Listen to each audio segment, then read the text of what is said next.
Martha نے کتنی ان کی منتیں کی مگر وہ نہیں مانے۔ انہیں اپنی ریسٹورنٹ کی ریپوٹیشن کا بہت خیال تھا۔ میگی کی وجہ سے ان کی بہت بدنامی ہوئی تھی۔ میگی جب ریسٹورنٹ سے باہر نکلی تو ہلکی ہلکی بارش ہو رہی تھی۔ اس کی آنکھیں آنسوؤں سے بھری تھیں۔ ٹھکرائے جانے کا بے پناہ درد دل کی رگوں کو چیرتا ہوا اس کی سانسوں کو روک دینا چاہتا تھا۔ وہ ہارے ہوئے قدموں سے بس چلتی جا رہی تھی۔ مارتھا بہت دور تک اس کے پیچھے آئی۔ وہ اس کا دکھ سمجھتی تھی مگر میگی تو جیسے اپنے حواسوں ہی میں نہیں تھی۔ تھک ہار کر مارتھا واپس چلی گئی۔ چلتے چلتے میگی نہ جانے کتنی دور نکل آئی تھی۔ اس کے پیروں سے خون رسنے لگا تھا۔ پورا وجود بارش کے پانی سے گیلا ہو گیا تھا کہ اچانک ہی اسے زوردار ٹھوکر لگی اور وہ منہ کے بل زمین پر گر گئی۔ یہ ٹھوکر اسے ہوش کی دنیا میں واپس لے آئی تھی۔ اس نے ارد گرد دیکھا۔ یہ ایک تنگ و تاریک گلی تھی۔ وہ اس جگہ کو اچھی طرح جانتی تھی۔ اس سے تھوڑے ہی فاصلے پر دو آوارہ کتے زمین پر گرے ڈسٹ بن سے کچھ کھا رہے تھے۔ وہ جلدی سے اٹھی اور چلتی ہوئی گلی کے سرے پر موجود ایک خستہ حال پرانی عمارت کے آگے آ کھڑی ہوئی۔ اس کی آنکھیں جیسے کچھ تلاش کر رہی تھی۔ یہ ایک اولڈ ہوم تھا۔ 5 سال پہلے اس نے گرینی کو یہیں چھوڑا تھا اور اس کے بعد کبھی مڑ کر ان کی خبر نہیں لی تھی۔ گرینی کا وجود جیسے اس کے لیے ایک قرض تھا۔ وہ اس کی راہ میں سب سے بڑی رکاوٹ تھی۔ وہ ان کا بوجھ مزید برداشت نہیں کر سکتی تھی۔ حالانکہ اس کے ماں باپ کے مرنے کے بعد گرینی نے ہی اسے سنبھالا تھا۔ اسے گرینی کے اج جلے وجود سے گھن آتی تھی۔ گرینی کسی زمانے میں بلیک میجک کیا کرتی تھی اور ایک حادثے میں آگ لگنے کے باعث ان کا آدھا جسم اور چہرہ بری طرح جھلس گیا تھا۔ وہ اپنے مسخ شدہ چہرے کو لوگوں کی نظروں سے بچانے کے لیے ایک بلیک گاؤن پہنا کرتی تھی اور اپنا چہرہ اس سے چھپا کر رکھتی تھی۔ میگی جیسے جیسے بڑی ہوتی گئی ان سے مزید دور ہوتی چلی گئی۔ اس کی کوئی فرینڈ اس کے گھر آنا پسند نہیں کرتی تھی۔ اسکول میں اسے بچے گرینی کی وجہ سے تنگ کرتے تھے۔ سب لوگ گرینی کو بلیک وچ کے نام سے پکارا کرتے تھے۔ جیسے ہی وہ 16 سال کی ہوئی اس نے ایک پارلر میں جاب کرنی شروع کر دی۔ وہاں وہ کسٹمر کے بال اکٹھا کر کے صاف کیا کرتی تھی۔ پارلر کی اونر آگے وگ بنانے والی کمپنی کو بال سپلائی کرنے کا کام کرتی تھی۔ کام مشکل تھا مگر جب مہینے کے آخر میں تنخواہ ملی تو اس کی ساری تھکن جیسے دور ہو گئی۔ اب وہ گرینی سے اپنی جان چھڑا سکتی تھی۔ اس نے گرینی کو ایک اولڈ ہوم میں داخل کرا دیا تھا اور خود اس جگہ سے نکل آئی۔ اسے امیر اور خوبصورت لگنے کا بچپن ہی سے شوق تھا۔ کالج کی پڑھائی، دو جگہ جاب کی مصروفیات، شہر کی رنگینیوں میں کھو کر وہ گرینی کو کب کا بھول چکی تھی مگر آ لگی ٹھوکر نے اسے اس کی اوقات یاد دلا دی تھی جب ہی وہ لاشعوری طور پر سہارے کی تلاش میں اس جگہ آ پہنچی تھی۔ اندر جا کر اس نے کاؤنٹر پر گرینی کا پوچھا تو اسے ایک روم میں لے گئے۔ کمرے میں ہلکی سی روشنی تھی۔ اسے گرینی چیئر پر ونڈو کے پاس بیٹھی نظر آئی۔ وہ آہستہ سے چلتے ہوئے ان کے پیچھے آ کھڑی ہوئی۔ اتنے عرصے بعد وہ یہاں آئی تھی۔ اسے ندامت سی محسوس ہو رہی تھی۔ میگی، آخر تم آ ہی گئی۔ مجھے پتا تھا تم ایک دن ضرور آؤ گی۔ گرینی کی لرزتی ہوئی آواز اس کے کانوں سے ٹکرائی۔ انہیں کیسے پتہ چل جاتا ہے؟ اس نے لمحہ بھر کو سوچا، پھر ان کے سامنے گھٹنے زمین پر ٹیک کر بیٹھ گئی اور اپنا سر ان کی گود میں رکھ دیا۔ میں تھک گئی ہوں گرینی، بہت زیادہ، اس دنیا کا مقابلہ کرتے ہوئے۔ میرے ہاتھ کچھ نہیں آیا، نہ خوبصورتی، نہ محبت اور نہ امارت۔ میرے دونوں ہاتھ بالکل خالی ہیں گرینی۔ وہ پھوٹ پھوٹ کر رو دی۔ دکھ، درد اور محرومیاں جیسے آنسوں کے ذریعے باہر آ رہے تھے۔ اس نے سب کچھ بتا دیا تھا جو 5 سالوں میں اس نے سہا تھا۔ گرینی نے اپنا کانپتا ہوا ہاتھ اس کے سر پر رکھا تو اسے لگا جیسے وہ تپتی دھوپ سے کسی نخلستان میں آ گئی ہو۔ ان کی گود میں سر رکھ کر وہ کیسا سکون محسوس کر رہی تھی وہ بتا نہیں سکتی تھی۔ میں سائمن کو ہر حال میں پانا چاہتی ہوں گرینی۔ اس کے پاس وہ سب کچھ ہے جو مجھے چاہیے۔ Please help me granny, please. اس نے گرینی کا ہاتھ اپنے دونوں ہاتھوں میں تھام لیا۔ گرینی نے اس کی آنکھوں میں دیکھا۔ وہاں انہیں سائمن کو پانے کا جنون نظر آ رہا تھا مگر جس محبت کی وہ دہائی دے رہی تھی وہ تو شاید کہیں نہیں تھی۔ انہیں وہ بالکل اپنے بیٹے جوزف جیسی لگی، خود غرض اور لالچی۔ میگی کی طرح وہ بھی جلد از جلد امیر ہونے کے خواب دیکھا کرتا تھا اور اسی چکر میں اس نے میگی کی ماں میری سے شادی کی تھی مگر اس کے ہاتھ کچھ نہیں آیا تھا۔ میری کو جوزف جیسے معمولی انسان سے شادی کرنا بہت مہنگا پڑا تھا۔ اس کے ماں باپ نے دھکے دے کر اسے گھر سے خالی ہاتھ نکال دیا تھا۔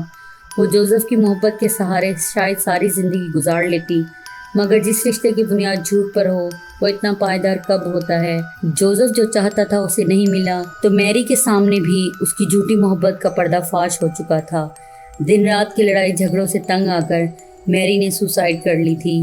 میگی اس وقت شاید 3 سال کی تھی۔ میری کی موت کے بعد جوزف کا زیادہ تر وقت ڈرنک کرتے گزرتا تھا اور ایک دن اسی نشے نے اس کی جان لے لی۔ سڑک کراس کرتے ہوئے گاڑی کے نیچے آ کر مر گیا۔ میگی کو گرینی اس شہر سے بہت دور لے آئی تھی۔ وہ ماضی کا سایہ بھی میگی کے اوپر پڑنے نہیں دینا چاہتی تھی، مگر ہونے کو کوئی نہیں ٹال سکتا۔ میگی اپنے باپ کی فطرت لے کر پیدا ہوئی تھی۔ جوزف کا خون اس کی رگوں میں دوڑ رہا تھا۔ روشنی اور رنگینیوں سے بھرا شہر اسے پکارا کرتا تھا اور آخرکار اس نے وہاں جا کر ہی دم لیا تھا۔ اور اب اتنے سالوں بعد وہ اچانک ان کے سامنے آئی تھی۔ انہوں نے گہری سانس بھری اور اس کی طرف دیکھا جو اپنے حال سے بگانی ہارے ہوئے جواری کی طرح ان کے سامنے بیٹھی تھی۔ وہ کرسی سے اٹھی اور الماری کا تالا کھول کر اس میں سے لکڑی کا ایک باکس نکالا اور میگی کے پاس آ گئی۔ وہ باکس انہوں نے میگی کو تھما دیا۔ میگی نے حیرت سے باکس کو دیکھا، شاید اس میں گرینی کی کوئی جیولری ہوگی۔ اس نے جلدی سے باکس کھولا۔ اندر لکڑی کا ایک بورڈ تھا جس پر اے سے لے کر زیڈ تک الفابیٹ لکھے ہوئے تھے۔ اس کے درمیان میں ایک شیطانی چہرہ بنا ہوا تھا جس کے سر پر 2 سینگ تھے۔ نیچے 1 سے لے کر 9 تک ہندسے تھے۔ بورڈ کے ایک سائڈ پر یس اور دوسری سائڈ پر نو لکھا ہوا تھا۔ سورج اور چاند کی شبیہ بنی ہوئی تھی اور اس کے علاوہ مختلف الفاظ بھی اس پر کندہ تھے۔ بورڈ کے ساتھ ہارٹ کی شیپ والا لمبوترا سا گلاس کا بنا ہوا پلین چیٹ بھی تھا۔ یہ کیا ہے گرینی؟ وہ حیرانگی سے اس بورڈ کو دیکھ رہی تھی۔ یہ ویجا بورڈ ہے، اس کے ذریعے تم سائمن کو پا سکتی ہو۔ گرینی کی بات سن کر وہ غصے میں آ گئی۔ ویسے بھی اس پرانے باغ سے اس کی توقع کے برعکس یہ فضول سا بورڈ نکلا تھا۔ اس نے وہ زمین پر پھینک دیا۔ یہ معمولی لکڑی کا ٹکڑا، اس کے ذریعے میں سائمن کو حاصل کر سکتی ہوں۔ لگتا ہے صبح میں آپ کا دماغ سٹیا گیا ہے گرینی، میں چلتی ہوں۔ وہ بدتمیزی سے کہتی ہوئی جانے کے لیے اٹھ کھڑی ہوں۔ رکو میگی، یہ کوئی معمولی لکڑی کا ٹکڑا نہیں ہے، یہ میری ساری عمر کی ریاضت اور محنت کا صلہ ہے۔ یہ ایک وش بورڈ ہے اور تمہاری صرف ایک ہی وش پوری کر سکتا ہے۔ گرینی کے ان لفظوں نے اس کے بڑھتے ہوئے قدم جیسے روک دیے۔ وہ دوبارہ بیٹھ گئی۔ گرینی نے وہ بورڈ اپنے اور اس کے درمیان موجود ایک ٹیبل پر رکھ دیا۔ میں تمہیں اس کا استعمال سمجھاتی ہوں۔ وہ اشتیاق سے بورڈ کی طرف دیکھ رہی تھی۔ اس کے ذریعے تم سے جو اسپرٹ رابطہ کرے گی وہی تمہاری وش پوری کرے گی۔ اسپرٹ کو بلانے کے بعد اسے واپس بھیجنا بھی ضروری ہے۔ یہ سارا کم سے کم وقت میں کرنا ہوگا۔ جتنا ٹائم زیادہ لگے گا اسپرٹ اگریسو ہو جائے گی۔ بار بار ایک سوال نہیں دہرانا ہے۔ انہوں نے اسے تفصیل سے ساری بات بتا دی۔ یاد رکھنا، یہ ایک کرس ویجا بورڈ ہے، اس کا استعمال کرنے والا کبھی چین سے نہیں رہ پاتا۔ میرا حال تمہارے سامنے ہے۔ انہوں نے اپنے جلے ہوئے چہرے کی طرف اشارہ کیا۔ میگی کا دل اچھل کر حلق میں آ گیا۔ یہ کام خطرناک تھا، مگر اس نے صرف ایک ہی وش تو کرنی تھی۔ اس کے بعد تو یہ بورڈ اس کے لیے بے معنی تھا۔ اس نے لمحہ بھر اپنی آنے والی خوش آئندہ زندگی کے بارے میں سوچا۔ ایک خوشی بھری لہر اس کے پورے وجود میں دوڑ گئی۔ اس نے گرینی کو اپنے ساتھ گیم کھیلنے کے لیے راضی کر لیا تھا۔ پہلے تو وہ اسے منع کرتی رہی، مگر اس کا اصرار حد سے بڑھنے لگا تو وہ راضی ہوگی۔ کمرے میں مکمل اندھیرا تھا، صرف ویجا بورڈ کے ارد گرد ٹیبل پر موم بتیاں روشن تھیں۔ میگی کو بورڈ کے تمام ہندسے چمکتے نظر آ رہے تھے۔ واقعی یہ کوئی عام ویجا بورڈ نہیں تھا، اس نے سوچا۔ گرینی نے کھیلنے سے پہلے اسے وارننگ دی تھی کہ چاہے کچھ بھی ہو جائے وہ کھیل ادھورا چھوڑ کر نہیں اٹھے گی۔ گرینی نے پلین شیٹ بورڈ کے بیچ میں رکھ دی اور اس پر اپنی دونوں انگلیاں رکھ لیں اور میگی کو بھی ایسا ہی کرنے کے لیے کہا۔ کھیل شروع ہو چکا تھا۔ گرینی بڑی عقیدت سے اسپرٹ کو مدعو کر رہی تھی۔ ان کے 2-3 مرتبہ بلانے کے بعد کمرے میں ہلچل شروع ہو گئی۔ سائیڈ لیمپ خود بخود آن آف ہونے لگا۔ ونڈو پر زور زور سے تیز ہوائیں جیسے دستک دینے لگی تھی۔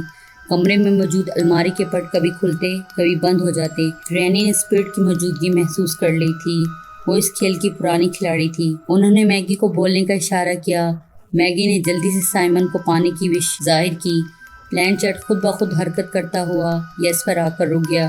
خوشی کے مارے میگی پاگل ہو گئی اور پوچھنے لگی کہ وش پورا ہونے میں کتنا ٹائم لگے گا۔ پلین چیٹ مختلف الفابیٹ پر حرکت کرنے لگا۔ 7 دن میگی اپنی جگہ سے اچھل پڑی تھی۔ وہ تو ابھی اور بھی کچھ پوچھنا چاہتی تھی، مگر گرینی نے اسے چپ کرایا۔ اسپرٹ کا شکریہ ادا کرتے ہوئے نہایت عقیدت مندی سے اسے واپس جانے کا کہا۔ اس کہانی کا آخری پارٹ دیکھنے کے لیے میرے چینل کو سبسکرائب کریں، لائک کریں، شیئر کریں اور میرے ساتھ جڑے رہیں۔ شکریہ۔